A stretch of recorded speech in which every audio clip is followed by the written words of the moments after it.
বসে ইনশাআল্লাহ কিছুটা বলে শেষ দোয়া বাড়ি যাবেন। তো ভাই আমি বলছিলাম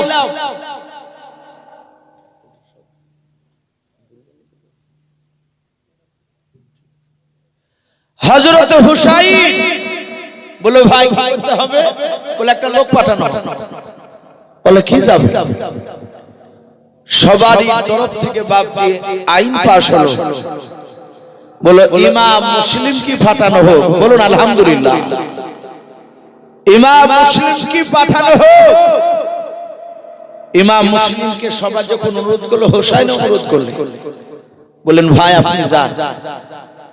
আর এইদিকে হযরত হুসাইনের কথা শুনে ইমাম মুসলিম জানে যে নবী বলেছেন হুসাইনের কথা যারা মানবে না, ওকে যারা ভালোবাসবে না, তারা আমাকে ভালোবাসবে না। আর হুসাইনকে যারা ভালোবাসলো তারা আমাকেই ভালোবাসবে। ইমাম মুসলিম বললেন আমি রাজি আছি, আমি যাব গোপন ভাবে। যাহাতে ইমাম মুসলিম দাঁড়ালে, আর ইমাম মুসলিমের দুটো বাপজি ছেলে ছিল। একটা বড় ছেলেটার নাম ছিল ইব্রাহিম, আর ছোট ছেলেটার নাম ছিল মুহাম্মদ। এরা দুই ভাই ইমাম মুসলিমের কলিজার টুকরা সন্তান। বয়স, বড় ছেলেটার বয়স ছিল বাপজি 8 বছর, আর ছোট ছেলেটার বয়স কে বলেছেন 2.5 বছর, কে বলেছেন 3 বছর ছোট। হয় 4.5, না হলে বাপজি আপনার 5.5 এরকম বয়স। এই ছোট বাচ্চা ছেলে তারা ছোটবেলা তার জনম দুঃখিনী মাকে হারিয়ে দিয়েছে। পৃথিবীতে বাপজি যার মা নাই, তার পৃথিবীতে কেউ নাই। ছোটবেলায় যাদের বাপ মা হারিয়ে গিয়েছে, তারা জানে যে মা কত বড় দামি। আমরা তো অনেক ভাগ্যবান, আমরা মাকে পেয়েছি। এখনো অনেকে মাকে আমরা জিন্দা অবস্থায় দেখতে পাচ্ছি। ইমাম মুসলিমের দুই ছেলে দাঁড়িয়ে বলল আব্বা আমাদের মা নাই। মা বলল আপনি, আব্বা বলল আপনি আমাদের। কারণ ইমাম মুসলিম ছোট থেকে তাদেরকে মানুষ করেছে। হযরত ইমাম মুসলিম বলল বাবা তোমরা কি বলতে চাও? বলে আব্বা আপনি যদি মদিনাতে যান তাহলে আমরাও মদিনাতে যাব, আপনাকে ছাড়া আমরা থাকতে পারবো না। ইমাম মুসলিম বলেছিলেন বাবা মদিনাতে থাকলে তোমরা বড় ভাগ্যবান। বলুন আলহামদুলিল্লাহ। আমরা বলি না অনেক সময় গজলে যে মদিনার ওই মাটি পেলে চোখে দিতাম সুরমা বলে। কেউ কি বলে যে জোড়ানপুরের মাটি পেলে চোখে দিতাম সুরমা বলে? মদিনার মাটি, কারণ ওই মদিনার মাটিতে আমার বিশ্ব নবী শুয়ে আছে। বলুন আলহামদুলিল্লাহ। এত দামি নবী আমার। ইমাম মুসলিম বলেছিল বাবা এখানে থাকলে নবীজির কবরখানা দেখতে পাবো। আল্লামা শেখ সাদী রহমাতুল্লাহ আলাইহি বিখ্যাত একজন আল্লাহর বুজুর্গ ওলি, উনি রাসূলের কবর জিয়ারত করতে গিয়েছেন। জিয়ারত করতে গিয়ে দেখছে ওখানে কয়েকটা পায়রা কবিতর বলে যাক আমরা পায়রা কবিতর বলি, ওই কবিতরকে দেখেছে পায়রা। দেখে ইমাম শেখ সাদী বলছেন হায় রে পায়রা, কতই না তোরা ভাগ্যবান যে তোরা মদিনায় বিশ্ব নবীর কবরের আশেপাশে সব সময় ঘুরছিস, তোরা স্বাধীন। আমরা রোজ এখানে আসতে পারি না, অনেক দূরে থাকি, তোরা সত্যি ভাগ্যবান। ইমাম মুসলিম বলেছিল বাবা তুমি এখানে থাকো তো না, তোমরা যদি আমার সাথে যাও, যদি এজিদের চক্রান্ত হয়, যদি একটু বুঝতে পারে তাহলে শুনে নাও, আমাকে জবাই করবে, আমাকে মারতে চাইবে, আমি একাই তোমাদেরকে দুজনাকে ফেলে দিয়ে আমি একাই পালিয়ে আসতে পারবো না। আর তোমাদের দুই ভাইকে আমি কোলে করে নিয়ে আসতে পারবো না, একটু বড় হয়েছে, যেও না বাবা। কিন্তু ছেলে দুটো বললে আব্বা চিন্তা করবেন না, যদি এজিদের লোকেরা জানতে পারে আপনি পালিয়ে আসবেন, আপনার পেছন পেছন আমরা দুই ভাই দৌড়ে চলে আসবো। আব্বা আপনাকে কোলে নেওয়া লাগবে না, চলুন আমি যাব। কিন্তু ভাই তকদিরে যদি লেখা থাকে বিপদ কেউ কাটাতে পারবে।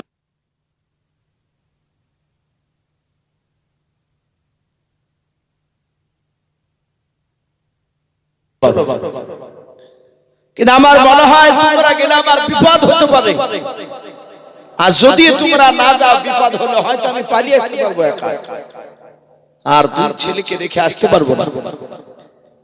ইমাম মুসলিম রাদিয়াল্লাহু তাআলা আনহু দুই ছেলেকে নিয়ে বাপজি কুফানগরে চলে গেলেন। কুফানগরে যাওয়ার পরে প্রথমে যার বাড়িতে উঠেছিলেন ওনার নাম ছিল উম্মে হানি। কি নাম বললেন? উম্মে হানি। হযরত আলী কে বলেছেন বোন, কে বলেছেন আপনার চাচাই তো বোন। ওনার বাড়িতে গিয়ে বললেন আমি হুসাইনের তরফ থেকে আমি এখানে গভর্নর হিসাবে এসেছি, গোয়েন্দা হিসাবে। বর্তমানে এখন আমাকে নেতা বলে মানে, যদি তোমরা মানো তাহলে জানবে যে হোসেনকে তোমরা ভালোবাসো, তাহলে হোসেনকে আসতে বলতে। উম্মে হানি আশপাশে বাড়িতে বলল। মোটামুটি রাত্রি 11টা হতে হতে প্রায় 20,000 লোক কুফানগরের বাসিন্দা দলে দলে এসে তারা বায়াত গ্রহণ করলো। বলুন আলহামদুলিল্লাহ।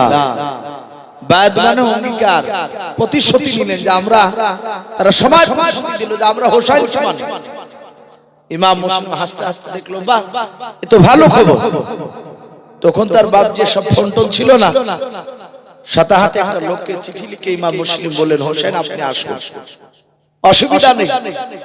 কুফানগরের প্রায় 20,000 লোক আপনার উপরে নেতা বলে মানব বলে সবাই কথা দিয়েছে। চিঠিখানা নিয়ে বাপজি একটা লোক চলতে লাগলো মদিনা। এদিকে এদিনের লোকেরা জানতে পেরেছে ইমাম মুসলিমের তরফ থেকে লোক এসেছে, এই হোসাইনের তরফ থেকে ইমাম মুসলিম এসেছে কুফানগর এখানকার গুপ্ত খবর নিতে, এবং বহু লোককে বায়াত করেছে। সাথে হাতে এজিদ বলল ধর ইমাম মুসলিমকে, যে ইমাম মুসলিমকে জবাই করতে পারবে তাকে 10,000 টাকা ইনাম দেওয়া হবে পুরস্কার, আর যার বাড়িতে পাওয়া যাবে ইমাম মুসলিমকে তাকে জবাই করা হবে, কেউ যেন জায়গা না দেয়। সাথে হাতে বাপজি উম্মে হানি বলল ইমাম মুসলিম ভাই আপনি এখনই পালিয়ে যান, মৃত্যুর ভয়। আপনারা হয়তো জানেন না, আবু দারদা ভাই আশা করি হয়তো ওখানে ছিলেন কি আমার জানা নেই, হয়তো না থাকলে উনি হয় শুনেছেন। আপনার ওই দেবকুণ্ড থেকে ভিতরে একটা গ্রামে সুরুলিয়া মাদ্রাসা, জুরুলিয়া মাদ্রাসার প্রতিটা আলেম ওলামা আর ছাত্ররা ওখানে বাপজি গিয়েছিল যে শিরক বিদআতকে রক্ষা করার জন্য। তো সেখানে এই আমাদের এই মুর্শিদাবাদে এই ইসলামপুরে যে বাপজি সামদানি বলে একজন আলেম আছে বেদাতে বেরেলি, এই ভদ্রলোক ওখানে বাপজি গিয়েছে। তো ওই জায়গাতে বাপজি কিয়ামকে প্রতিবাদ করা হবে, হয় কিয়াম করবে আর আমরা কিয়াম করব না। যদি এরা করে তাহলে আপোষে বসে পার্সোনাল ভাবে বসে কোরআন হাদিসে কোথায় আছে সেটা প্রমাণ করব, এই নিয়ে আলোচনা হবে। যাই হোক ওখানে গিয়ে বাপজি পুরো উল্টো ঘটনা, মারামারি শুরু হয়ে গেছে। সুরুলিয়া জুরুলিয়ার অনেক ছাত্র, মাওলানা গতকালকে যে বাদরুন সাহেব ছিলেন উনিও গিয়েছিলেন ওখানে। আমরা একটা বাড়িতে বাপজি লাস্টে গিয়ে দাঁড়ালাম, যখনই পুলিশের গাড়ি আসলো 4-5 খান, তখন ওই বাড়িওয়ালা আমাদেরকে বলছে, আমাদের সাথে আরো মুফতি আব্দুল সালাম সাহেব আরো বড় বড় আলেম ছিলেন হুজুররা। বাড়িওয়ালা বলছে মাওলানা সাহেব আপনারা তাড়াতাড়ি চলে যান তো, আপনারা আমাদের বাড়িতে থাকলে আমাদের বিপদ। আমাদেরকে থাকতে দিল না, পাশে দরজা দিয়ে বলে আপনারা চলে যান, আপনাদের দায়িত্ব আমরা নিতে পারবো। আমরা বললাম দায়িত্ব নিতে হবে না, অসুবিধা নাই, দেখি না কি হচ্ছে এটা। তো মৃত্যুর ভয়, মায়ের ভয় অনেকের আছে। উম্মে হানি ডাক দিয়ে বলল ও ইমাম মুসলিম তুমি চলে যাও।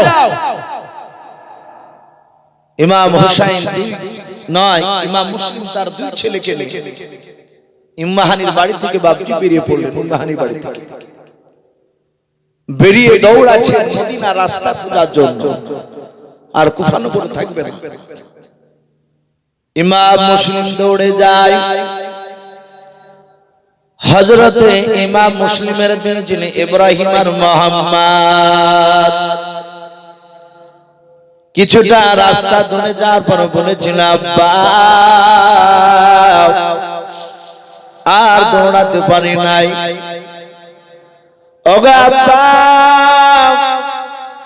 পায়ের চামড়াগুলো লাল হয়ে গেছে, ফোঁসা উঠে যাচ্ছে। আব্বা করে না। ইমাম মুসলিম কাদার বলেছিলেন ওগো বাবা আমি প্রথমে বলেছিলাম তোমরা কুফা নগরে আমার সাথে যেও না, বলো বাবা এখন তোমরা দৌড়াতে না বলে তোমাদেরকে কোলে করে নিয়ে আমি পালাতে পারবো না, আর তোমাদেরকে তুইও যেতে পারবো না।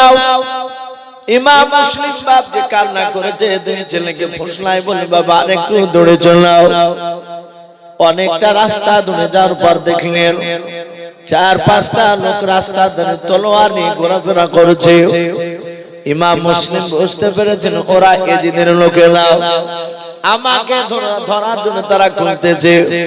ইমাম মুসলিম রাদিয়াল্লাহু তাআলা আনহু ওই রাস্তাটা ছেড়ে দিয়ে বাবা আবার দ্বিতীয় রাস্তায় আপনার বেরিয়ে পড়লেন। দ্বিতীয় রাস্তায় কিছুটা যাওয়ার পর থেকে সেখানে লোক গাছ করে ঘোরাঘুরি করে। হযরত ইমাম মুসলিম রাদিয়াল্লাহু তাআলা আনহু এইভাবে বাবা ওই রাত্রিতে প্রায় কুফা নগরের বাপজি যতটা রাস্তা নজরে পড়েছিল সব রাস্তাগুলোতে দৌড় মারলেন। প্রতিটা রাস্তায় কিছুটা যাওয়ার পর দেখেন বাবা ওই দেখতেছে মানুষ বাজে তলোয়ার নিয়ে ঘুরছে, ইমাম মুসলিমকে খুঁজতেছে পেনি জবাই করে দেবে। হযরত ইমাম মুসলিম চিন্তা করলেন আল্লাহ গোটা কুফা নগরের রাস্তাকে ঘেরা করে নিয়েছে এজিদের লোকেরা, আমাকে আর কুফা নগর থেকে বেরোতে দিবে না, বেরোনি এজিদের লোকেরা জবাই করে ফেলবে। ওগো মাওলা এই ছেলে দুটো কি করা যায়? ইমাম মুসলিম একটা বাড়ির দরজায় গিয়ে শিকল বাপকে নড়ালেন, দরজায় গিয়ে ঠক ঠক করে বাপকে আওয়াজ দিলেন। ভেতর থেকে বলেছিল কে ভাই? ইমাম মুসলিম আস্তে করে বলেছিল ভাই আমি ইমাম মুসলিম হযরত হোসেন রাদিয়াল্লাহু তাআলা আনহুর আমি প্রতিনিধি হয়ে আমি তোমাদের কাছে এসেছিলাম, ভাই একটু দরজা খুললাও। জাহাত বাপজি ইমাম মুসলিমের নাম শুনলেন, দরজাটা বাপজি চটচট খুলে দিয়ে বললেন ভাই তাড়াতাড়ি ঘরের ভিতরে প্রবেশ করুন।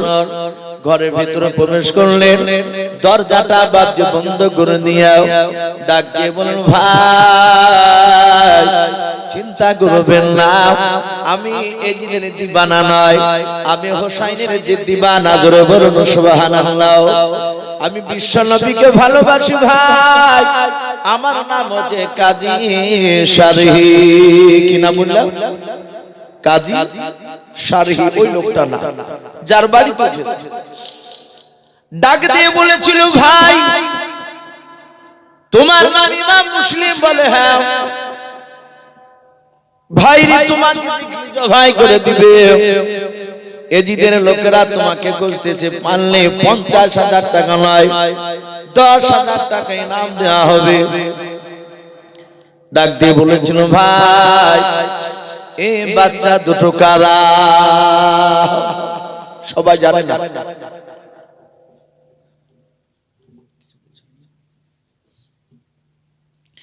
ডাক দিয়ে বলেছিল ভাই বাচ্চা দুটো কারা?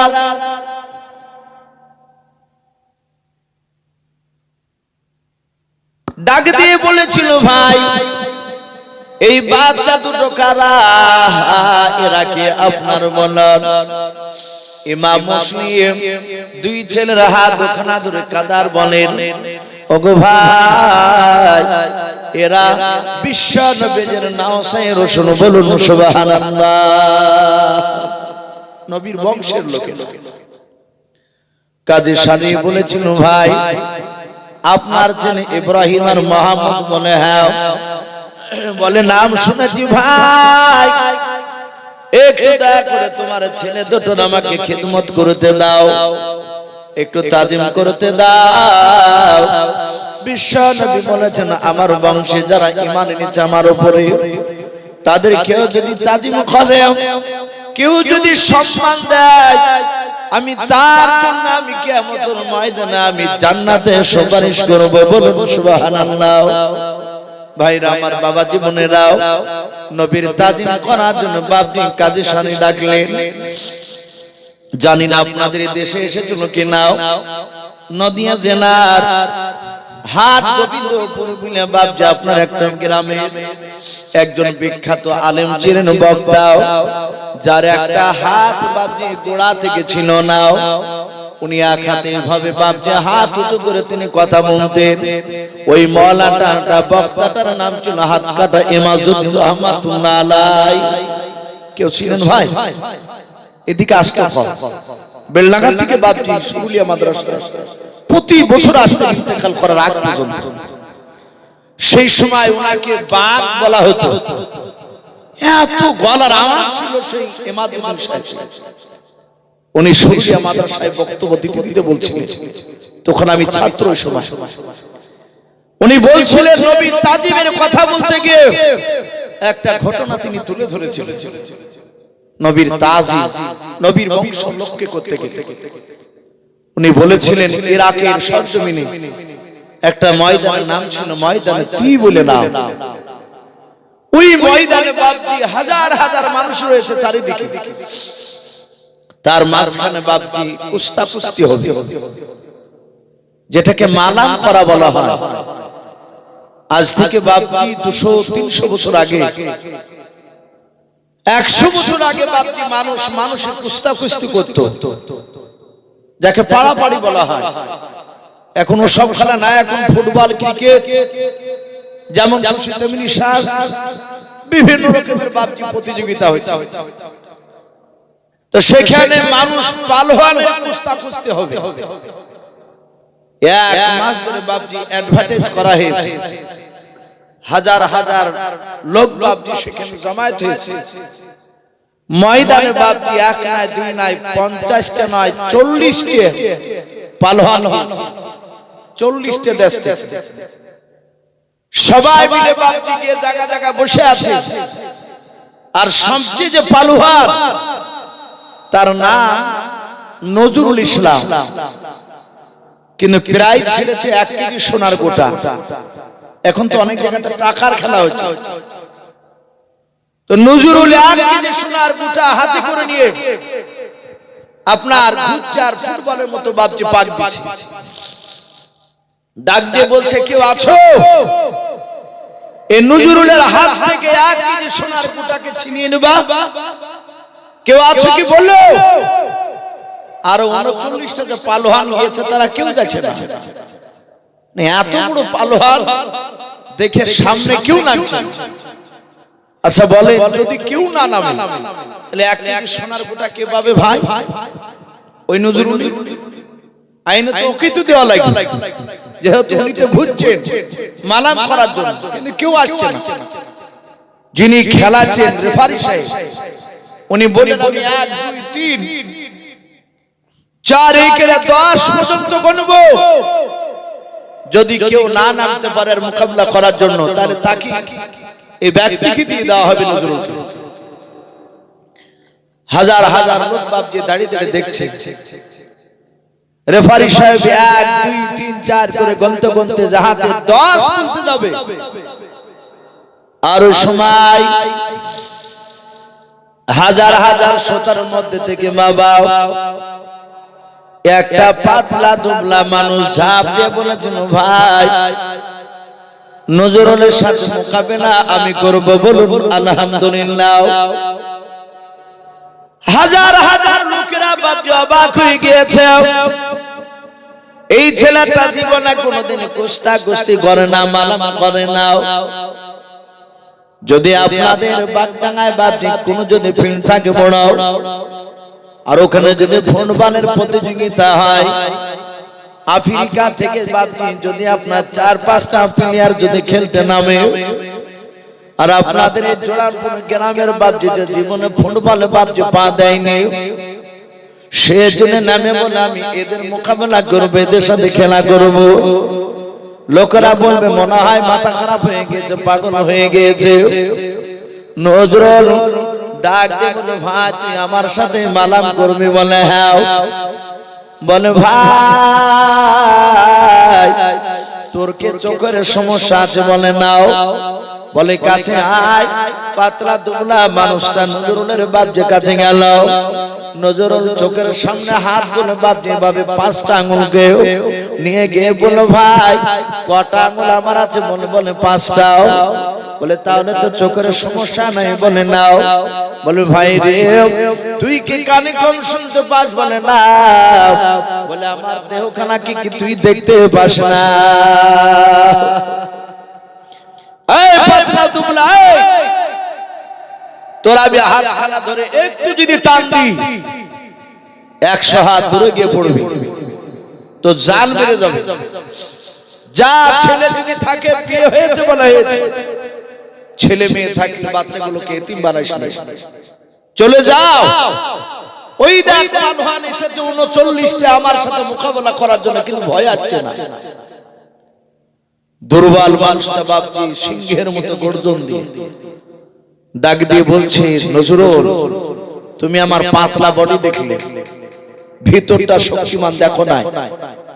এই নজরুল ওরা না পারলে আমি তোমাকে চিৎকারে পাড়িয়ে মাটিতে শুয়ে দিয়ে তোমার বুকের উপর দাঁড়িয়ে বসে আমি হাত তালি মেরে তোমার হাত থেকে 1 কেজি সোনার গোটা ছিনিয়ে নিয়ে চলে যাব।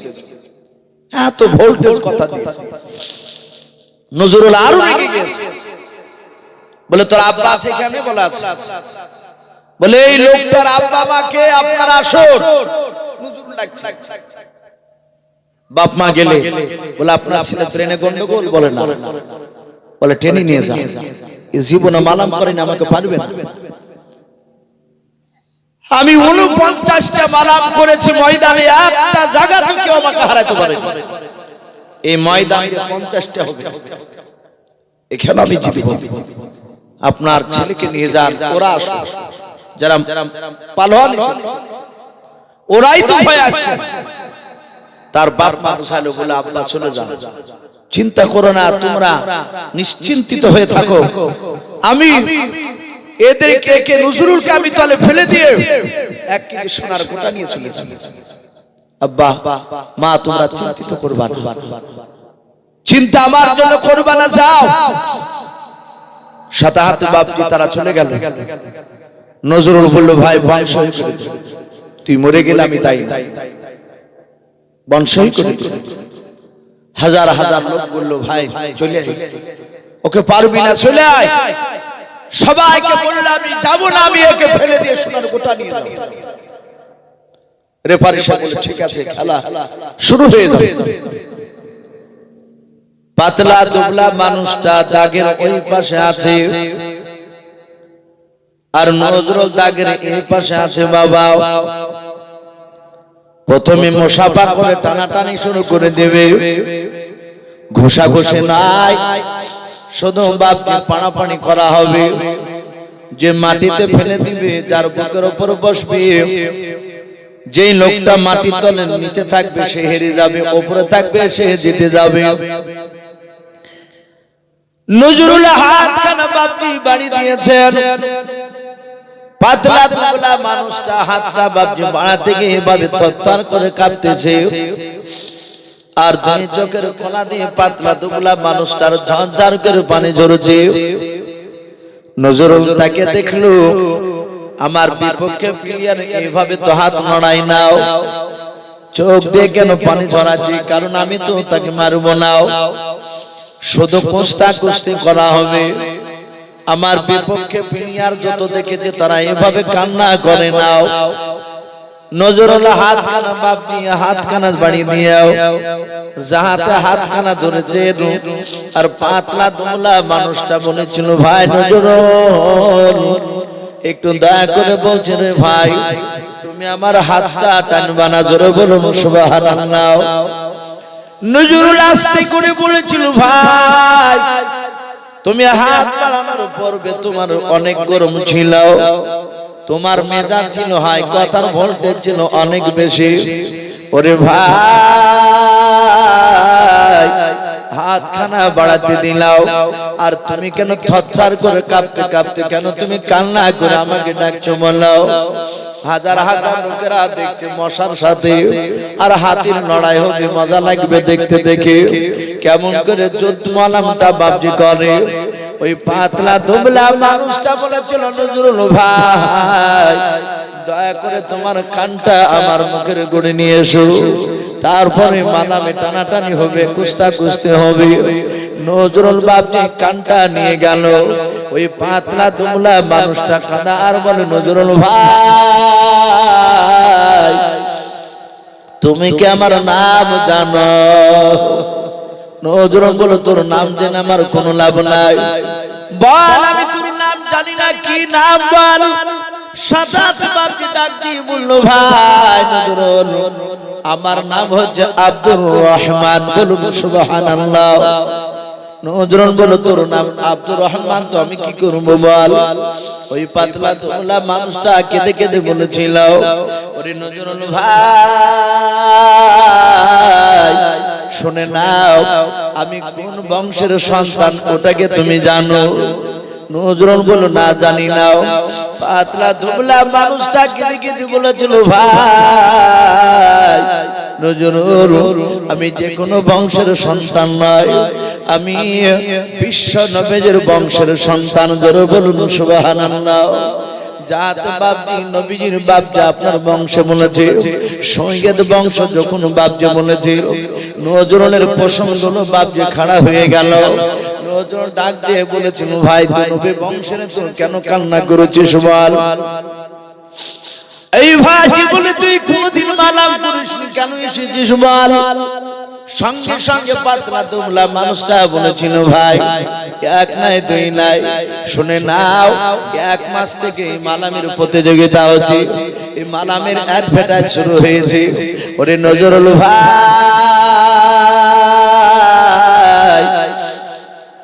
গোটা রাত বানিশে মাথা দিয়ে ঘুমাই নাও, গোটা রাত চোখের পানিতে বানিশটা ভিজে যায়। ওরে নজরুল ভাই আমাকে আল্লাহ এক এক করে 5টা বেটি দান করেছে, 3টা বেটির বিয়ের উপযুক্ত হয়ে গিয়েছে, আমি তাদেরকে মেয়ে দিতে পারি নাই অর্থের কারণে। আমার টাকা নাই, আমি টাকার অভাবে বিয়ে দিতে পারি নাই রে নজরুল ভাই। ওরে ভাই নবী বলেছেন, যারা নবীর বংশধর হবে তাদের জন্য যাকাতের টাকা খাওয়া হারাম। যারা নবীদের বংশধর হবে তাদের জন্য বাবজি ফিতরার টাকা খাওয়া হারাম। যারা নবীদের বংশধর হবে তাদের জন্য অসুরের টাকা খাওয়া হারাম, চামড়ার টাকা খাওয়া হারাম। ও ভাই নজরুল, শরীরকে পরিশ্রম করে টাকা ইনকাম করা লাগবে।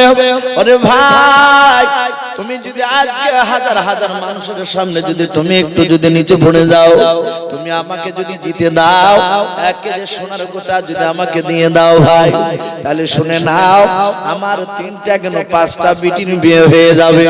ওরে নজরুল ভাই কিয়ামতের ময়দানে তোমার জন্য বিশ্ব নবীকে গিয়ে বলবো, যেন তোমার জন্য নবী আমার সুপারিশ করে। বলুন সুবহানাল্লাহ।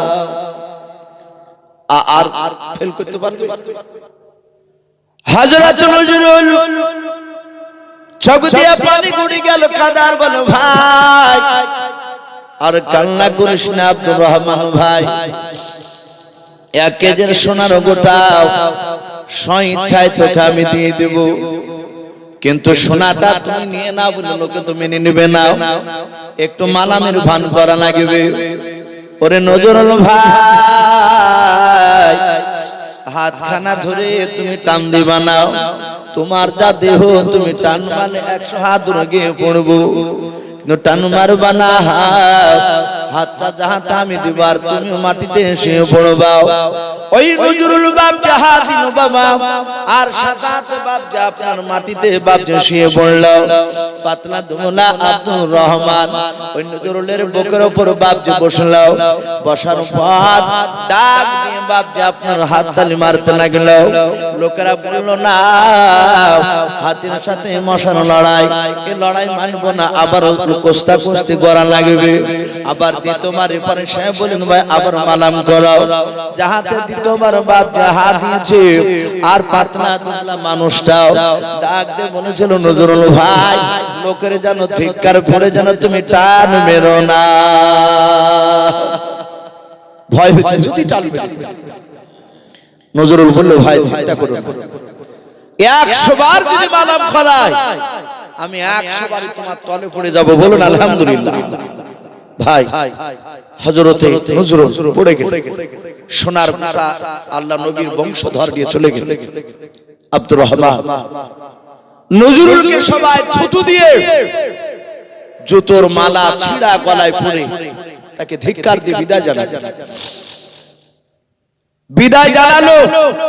তারপরে নজরুল বাড়ি থেকে বাপজি রাত্রিবেলা শুয়ে আছে, কপালে হাত, আল্লাহ কোন ময়দানে হারে, শুধু তোমার নবীর বংশধর বলেছে বলে আজকে হেরে গেছি। তোমার নবীর বংশের লোককে তাজিম করেছে, চোখ দুটো বন্ধ আছে, মদিনায় রওজাতুল মানোয়ারায় রাসূলুল্লাহ থাকতে পারেন নাই। বলুন আলহামদুলিল্লাহ। নবী সুজাও নজরুলের কপালে হাত বুলাচ্ছেন, একবার বলুন আলহামদুলিল্লাহ। লোকটা হাত খুলে দেখছে নজরুল, সুন্দর মানুষ। বলে কে গো ভাই এত রাত্রিতে আমার ঘরে? আপনার চেহারাটা ঘর আলোকিত হয়েছে আর আমার কপালে হাত বুলাচ্ছেন, মুচকে মুচকে হাসছেন, ব্যাপারটা কি? কে আপনি? রাসূল বলেন আমি বিশ্ব নবী জনাব মুহাম্মদ রাসূলুল্লাহ সাল্লাল্লাহু আলাইহি ওয়াসাল্লাম। আর ওকে শুয়ে থাকতে পারে? নজরুল উঠে বলছেন হুজুর এই গুনাহগার ব্যক্তি। বলে খুশি হয়েছে আল্লাহ, তাই তোমার কাছে আমাকে আল্লাহ পাঠিয়েছে। আর যারা নবীকে দেখবে তারা আল্লাহর ওলি না হয়ে থাকতে পারবে? ভাই মদখোর যদি নবীকে দেখে, স্বয়ং নবীকে সেই দেখলো, সেই লোকটা আর জীবনে মদ খেতে পারবে না। বলুন আলহামদুলিল্লাহ। তো ভাই যাই হোক, এই দেখেন রাত্রি 12টা পার হতে চললো। আপনারা সকলেই জানেন মসজিদের উন্নতি কল্পে জালসা। আলহামদুলিল্লাহ আমি ঘর থেকে শুনছিলাম যথেষ্ট দানের হাত আপনারা বাড়িয়েছেন। বক্তা মহসিন সাহেব বারবার করে উনি খুব প্রশংসা করছিলেন আপনাদের, খুশি হয়েছে। আবু দারদা ভাই বলেছেন ভাই শেষের বেলায় মানুষকে বলবে যদি কেউ আল্লাহর বান্দা কেউ থাকে, ভাই এখানে মা বোনেরা অনেকে আছে, বাপজি ভাইরা আছে। বাপজি ইমানদার হচ্ছে খাজুর গাছের মতো, খাজুর গাছ একবার বাপজি কামালে রস বেশি পড়ে না, যতবার কামাবে ততবার দেখবেন রস দেখো বেশি পড়ে। এ হচ্ছে ইমানদার। যাক ভাই একবার দিলি যে বন্ধ হয়ে গেল তা নয়, যদি কেউ বাকি থাকেন ভাই 200 100 500 শেষ বেলায় 2-1 জন যদি দিতেন আলহামদুলিল্লাহ এখনই দেওয়া হবে। যদি থাকে তাহলে একটু দানের হাতটা একটু বাড়াবো। মাশাআল্লাহ শাহাবুল ভাই বাইরে কাজ করছে, উনি বাহির থেকে 3000 টাকার ওয়াদা করেছেন। বলেন নারে তাকবীর। শাহাবুল ভাইয়ের 3000 টাকার দানকে আল্লাহ কবুল করো, তার আত্মীয়-স্বজনের কবর আযাবকে maaf করো। আয় আল্লাহ তুমি তাকে যাবতীয় বিপদ থেকে তুমি হেফাজত করো। বলুন আল্লাহুম্মা